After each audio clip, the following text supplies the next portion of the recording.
અને એમાં નાખવાનું છે આપણે બટર ઢોસા આપણે બનાવવાના છે, બરાબર.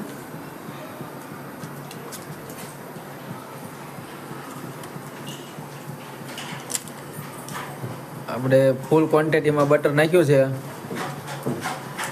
બટર ઢોસા બનાવવાના છે આપણે.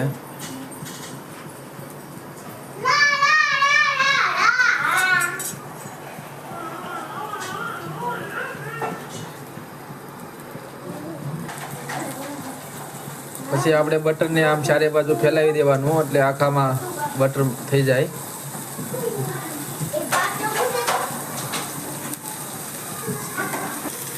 પછી આપણે આ રીતે આમાં બટેકાનો સૂંદો પ્લસ કરવાનો.